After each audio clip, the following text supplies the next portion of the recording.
Hello, this is Mother Ego. How is everybody doing? I hope you're all well.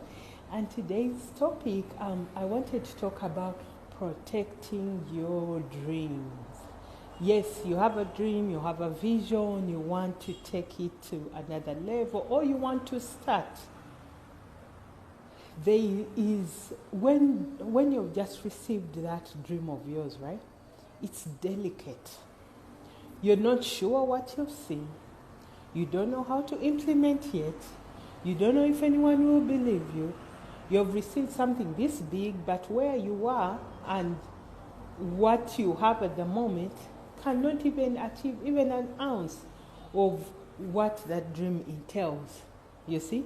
So you're still working out the doubts in you, the process, the confidence in you.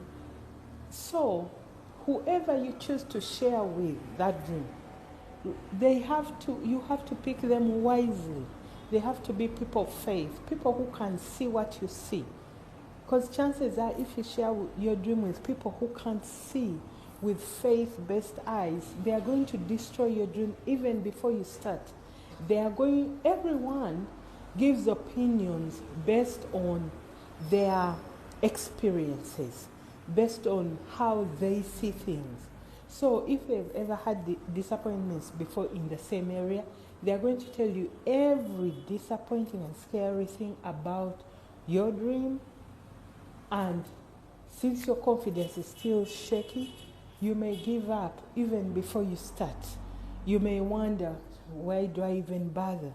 But your dream has been given to you because God trusts you that you have that ability.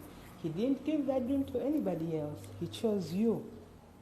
Meaning, at some point, you will be able to achieve it and achieve it in its vastness.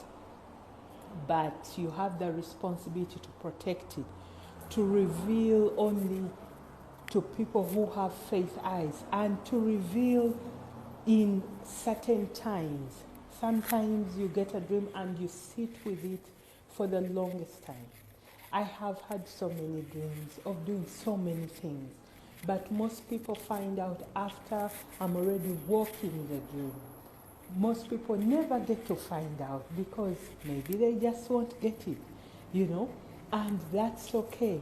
That's why I always say, not everyone you are with right now in your company, as maybe friends or colleagues, will journey with you to that place where your dream will be achieved. Many of them won't have the same faith to journey with you to go there. Don't worry too much about them because they also have their own dreams that they are chasing along.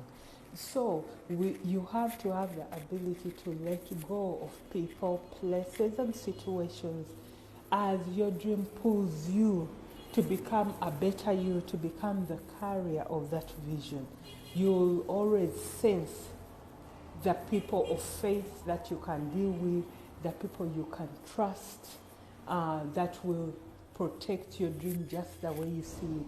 And sometimes you'll have enough knowing and knowledge and wisdom that you really don't have to reveal what you're dreaming of or where you're going until those right people come your way. So I encourage you, as that dream of yours starts to come to life, be very discerning on who you share with, on who you expose the details to. You can share a little, but vaguely. You don't have to tell all the details. And be aware of those whose faith hasn't yet grown to the capacity of handling a dream like yours. All right? As always, this is Mother Ego. I'll talk to you soon. Bye.